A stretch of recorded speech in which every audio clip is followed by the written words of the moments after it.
नमस्कार विद्यार्थी मित्रांनो, भारताचा भूगोल या प्रकरण 3ऱ्या चॅप्टरमध्ये आपण नदी प्रणाली याविषयी थोडक्यात जाणून घेणार आहोत. तत्पूर्वी मी त्याविषयी तुम्हाला प्रस्तावना सांगते.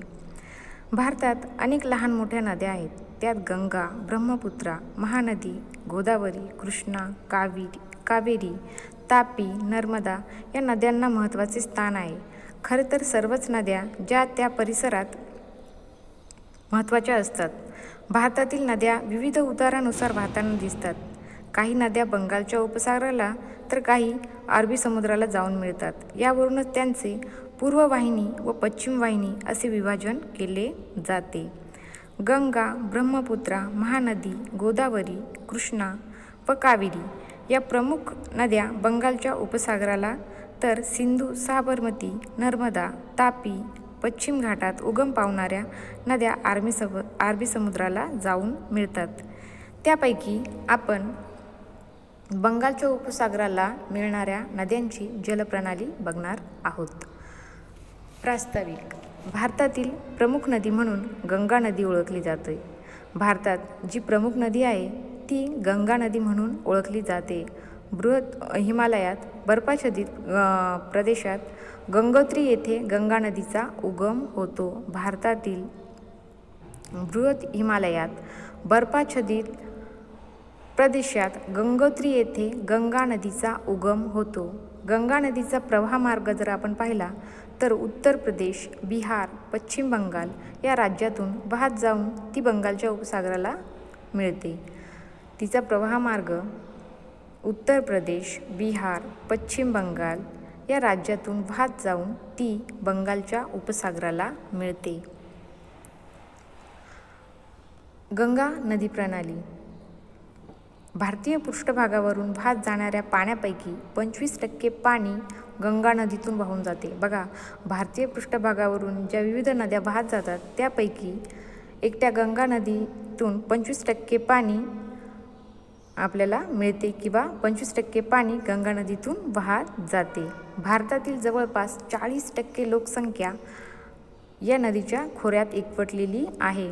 बघा, गंगा नदीच्या खोऱ्यामध्ये जवळपास 40% लोकसंख्या एकवटलेली आहे. शेतीचे उत्पादनही मोठ्या प्रमाणात घेतले जाते. पाण्याच्या विपुल फायद्यामुळे किंवा प्रमाणामुळे शेतीचे उत्पादनही या नदीच्या खोऱ्यामध्ये मोठ्या प्रमाणात घेतले जाते. त्याचप्रमाणे गंगा नदीच्या खोऱ्यात 13.8 दशलक्ष किलोवॅट जलविद्युत निर्मिती केली जाते. गंगा नदीच्या खोऱ्यात 13.8 दशलक्ष किलोवॅट जलविद्युत निर्मिती केली जाते. नुसता शेतीसाठी किंवा लोकसंख्येसाठी इतका वापर मर्यादित नसून तर तिच्यापासून जलविद्युत निर्मितीसुद्धा केली जाते.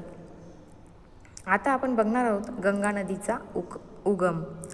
अलकनंदा व भागीरथी या दोन प्रवाहापासून गंगा नदी तयार झाली आहे. बघा, अलकनंदा व भागीरथी या दोन प्रवाहापासून गंगा नदी तयार झाली आहे. हे दोन प्रवाह देवप्रयाग येथे एकत्र मिळतात. अलकनंदा व भागीरथी हे दोन प्रवाह देवप्रयाग येथे एकत्र मिळतात. हरिद्वार गंगा नदी मैदानी प्रदेशात प्रवेश करते. हरिद्वार येथे गंगा नदी मैदानी प्रदेशात प्रवेश करते. तिथून ती आग्नेयेस अलाहाबादकडे वाहत जाते. तिथून ती आग्नेयेस अलाहाबादकडे वाहत जाते. आता आपण बघणार आहोत गंगा नदीची लांबी. गंगा नदीची लांबी साधारणपणे 2510 किलोमीटर असून उत्तर प्रदेश, बिहार, पश्चिम बंगाल या राज्यातून वाहत जाते. गंगा नदीची लांबी ही 2510 किलोमीटर असून ती उत्तर प्रदेश, बिहार, पश्चिम बंगाल या राज्यांमधून वाहत जाते. तिचे एकूण क्षेत्रफळ जर आपण पाहिले तर 9,51,600 चौरस किलोमीटर आहे. तिच्या प्रवाह मार्गात गंगा नदीने अनेक पूर मैदाने, पूरतट, वळणे, कुंडलकासार सरोवरे, त्रिभुज प्रदेश तयार केलेले आहेत. गंगा नदीने तिच्या प्रवाह मार्गात पूर मैदाने, पूरतट, वळणे तसेच कुंडलकासार सरोवर, त्रिभुज प्रदेश तयार केलेले आहेत किंवा तिच्या प्रवाह मार्गात ते आढळून येतात. तिच्या काठावर हरिद्वार, अलाहाबाद, वाराणसी इत्यादी पवित्र धार्मिक स्थळेसुद्धा आहेत. गंगा नदीच्या काठावर अलाहाबाद, वाराणसी हे पवित्र धार्मिक स्थळेसुद्धा दिसून येतात. कोलकाता व हल्दिया ही महत्त्वाची बंदरेसुद्धा आहेत. आता आपण बघणार आहोत गंगा नदीच्या उपनद्या. त्यापैकी सर्वात पहिली यमुना नदी बघणार आहोत. यमुना नदीचा उगम हा गंगा नदीच्या उगमस्थानाजवळ यमुनोत्री हिमालयातील बर्फाळ प्रदेशात होतो. बघा, गंगा नदीची यमुना ही अत्यंत महत्त्वाची उपनदी आहे. तर या नदीचा उगम गंगा नदीच्या उगमस्थानाजवळच यमुनोत्री हिमालयातील बर्फाळ प्रदेशात होतो. ही नदी उत्तरांचल राज्यातील डेहराडून जिल्ह्यातून गंगा नदीला समांतर दिशेने वाहते. यमुना नदी ही उत्तरांचल राज्यातील डेहराडून जिल्ह्यातून गंगा नदीला समांतर दिशेने वाहते. ती अलाहाबादजवळ गंगा नदीस मिळते. अलाहाबादजवळ आल्यावर ती गंगा नदीस मिळते. यमुना नदीची लांबी जर आपण पाहिली तर 1376 किलोमीटर असून तिचे जलवहन क्षेत्र हे 3,59,000 चौरस किलोमीटर आहे. दिल्ली, मथुरा, आग्रा ही मोठी शहरे या नदीच्या काठावर वसलेली आहे. बघा, यमुना नदीच्या काठावर दिल्ली, मथुरा, आग्रा ही मोठी शहरे या नदीच्या काठावर वसलेली आहे किंवा या नदीच्या काठावर या शहरांचा विकास झालेला आपल्याला दिसून येतो.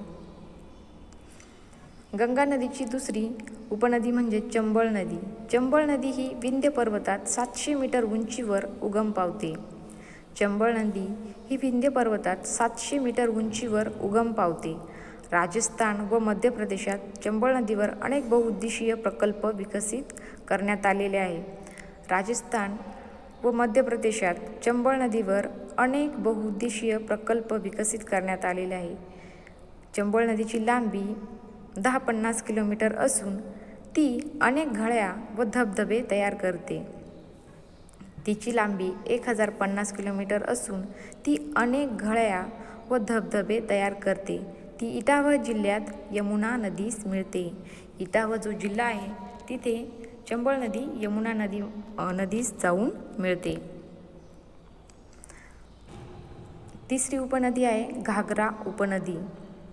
घागरा नदी. घागरा नदी ही हिमालयातील चिगो हिमनदीतून 7,765 मीटर उंचीवर उगम पावते. बघा, ही घागरा जी नदी आहे ती हिमालयातील चिगो हिमनदीतून 7,765 मीटर उंचीवर उगम पावते. तिची लांबी 1,080 किलोमीटर असून तिचे जलवहन क्षेत्र 1,27,500 चौरस किलोमीटर आहे. त्यापैकी 55% क्षेत्र नेपाळने व्यापलेले आहे. बघा, घागरा नदीचं जे 55% क्षेत्र आहे ते नेपाळने व्यापलेलं आहे. घागरा नदीला पूर येतात. तिच्यामध्ये मोठ्या प्रमाणात गाळाचे संचयन केलेले आहे किंवा झालेले आहे.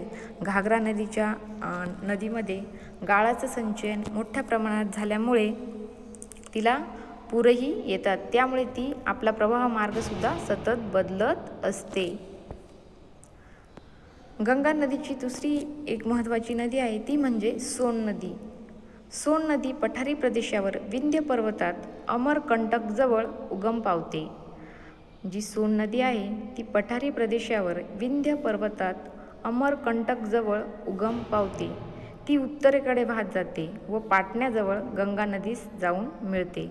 बघा, अमरकंटकजवळ ती उगम पावून उत्तरेकडे वाहत जाते व पाटण्याजवळ गंगा नदीस जाऊन मिळते. तिची लांबी 780 किलोमीटर असून जलवहन क्षेत्र 71,900 चौरस किलोमीटर आहे.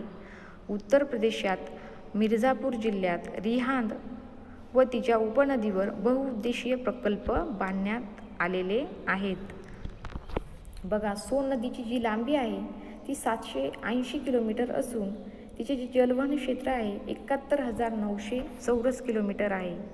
उत्तर प्रदेशात मिर्झापूर जिल्ह्यात रिहांद व तिच्या उपनदीवर बहुउद्देशीय प्रकल्प बांधण्यात आलेले आहेत. पावसाळ्यात व उन्हाळ्यात कमी जास्त पाणी वाहताना दिसते सोन नदीमध्ये. बघा, पावसाळ्यात या नदीमध्ये जास्त पाणी तर उन्हाळ्यात कमी पाणी वाहताना दिसते. पुढची जी गंगा नदीची उपनदी आहे ती म्हणजे कोसी नदी. कोसी नदी सिक्कीम, नेपाळ आणि तिबेट येथील बर्फाच्छादित शिखरातून कोसी नदी उगम पावते.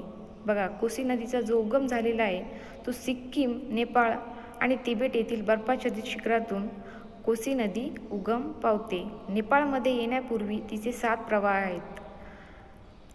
त्यांच्यापैकी 3 प्रवाह नेपाळमध्ये एकत्र येतात व त्यांच्या संयुक्त प्रवाहाला कोसी नदी म्हणून ओळखले जाते.